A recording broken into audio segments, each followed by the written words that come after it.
Assalamualaikum warahmatullahi wabarakatuh. Halo semuanya, jumpa lagi bersama saya Putri Rizky Maharani dengan NIM C1C019079 dari kelas akuntansi R009.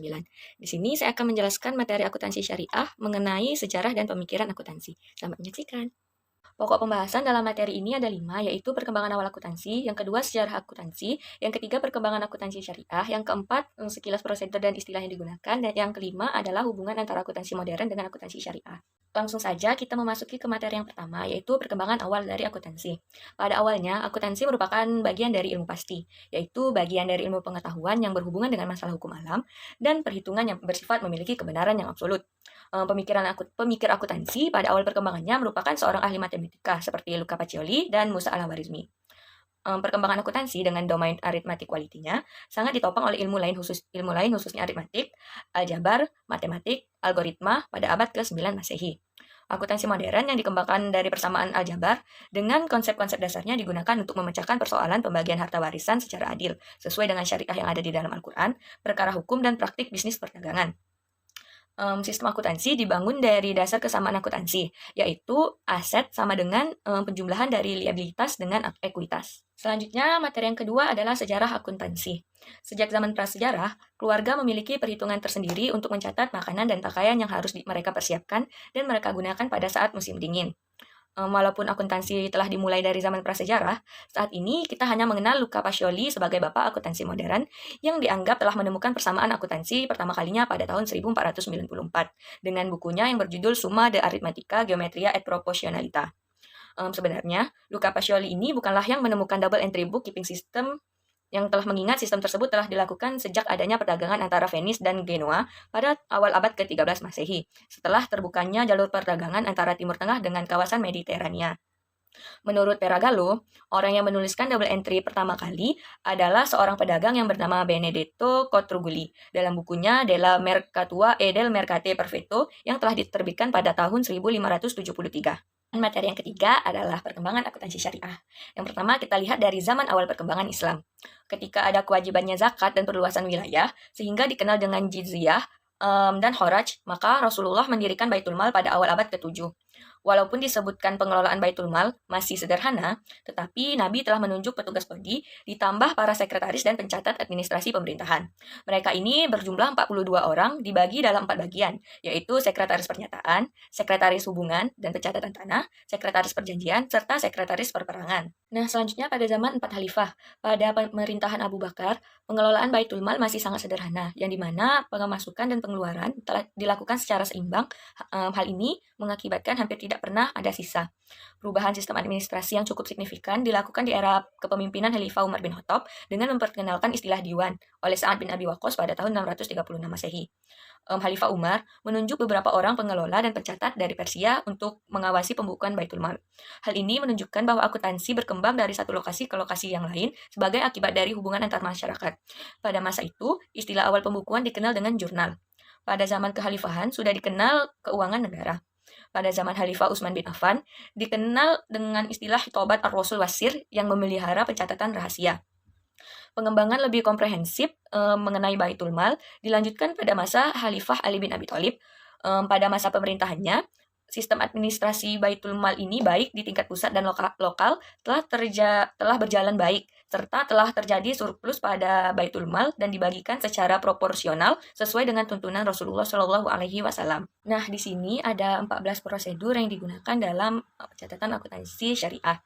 Yang pertama, transaksi yang telah dilakukan itu harus dicatat. Kemudian setelah dicatat, transaksi itu harus dikelompokkan berdasarkan dengan jenisnya. Setelah itu, penerimaan akan dicatat di sisi sebelah kanan dan pengeluaran dicatat di sisi sebelah kiri.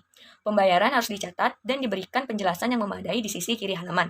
Kemudian, pencatatan transaksi harus dilakukan dan dijelaskan secara hati-hati dan detail. Kemudian, pada prosedur yang keenam, tidak diberikan jarak penulisan di sisi sebelah kiri dan harus diberi garis penutup. Selanjutnya, dilakukan koreksi atas transaksi yang telah dicatat dan tidak boleh dilakukan dengan cara menghapus ataupun menulis ulang. Jika Al-Katib melakukan kesalahan, maka harus menggantinya dengan yang baru.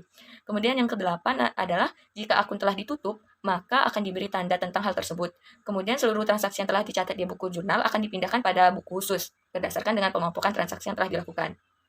Selanjutnya, orang yang melakukan pencatatan ini berbeda dengan orang yang telah melakukan pencatatan harian.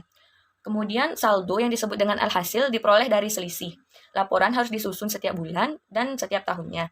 Pada setiap akhir tahun, laporan yang disampaikan oleh Al-Khatib harus menjelaskan seluruh informasi secara detail.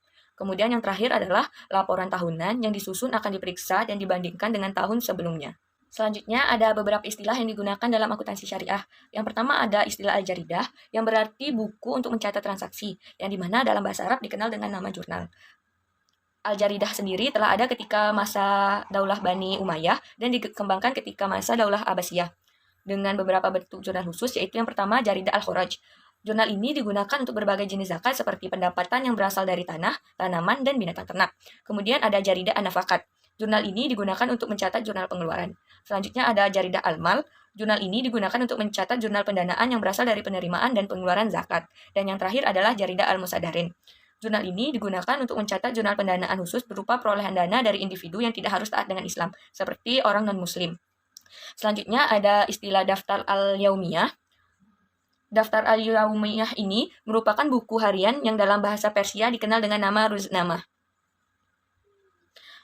Al-Hawarizmi membagi beberapa jenis daftar sebagai berikut, yaitu yang pertama ada Kaman al-Khoraj yang merupakan dasar-dasar survei, kemudian ada al-Awaraj yang menunjukkan daftar utang tiap-tiap individu beserta dengan daftar pembayaran cicilannya. Kemudian ada al-Ruznamaj yang merupakan buku harian yang melakukan pencatatan untuk pembayaran penerimaan setiap harinya.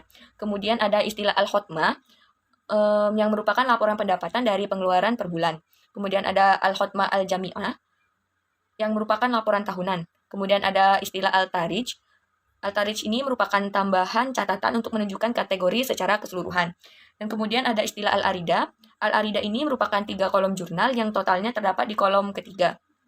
Dan selanjutnya ada al-baro'ah. Al-baro'ah ini merupakan penerimaan atas pembayaran dari pembayaran pajak. Dan terakhir ada istilah al-muwafaqah wal jamaah. Al-muwafaqah wal jamaah ini merupakan akuntansi yang komprehensif yang disajikan apabila hasilnya benar, maka akan ditandatangani oleh muwafaqah. Sedangkan apabila terdapat kesalahan dalam penyajiannya, disebut dengan muhasabah. Selanjutnya ada jenis laporan keuangan.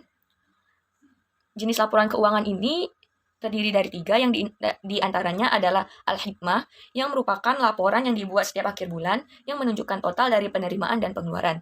Selanjutnya ada al-hikmah al-jami'ah yang merupakan laporan yang telah disiapkan oleh al-khatib tahunan dan diberikan kepada atasannya yang biasa disebut dengan al-muwafaqah atau penerima.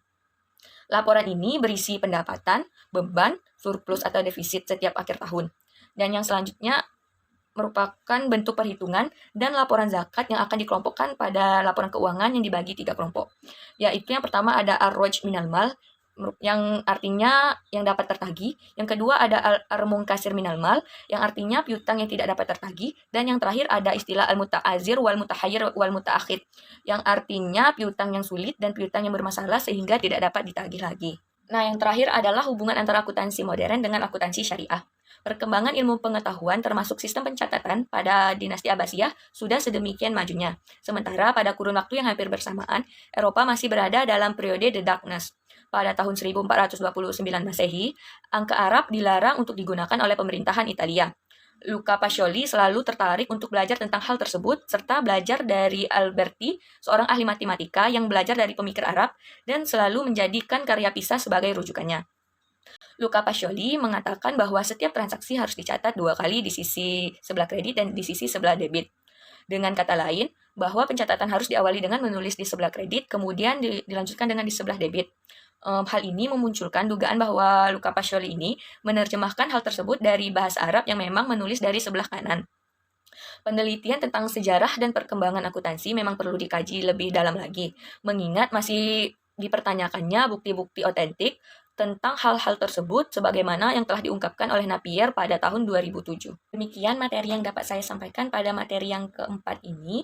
Lebih dan kurangnya saya mohon maaf. Saya Putri Rizky Maharani. Wassalamualaikum warahmatullahi wabarakatuh.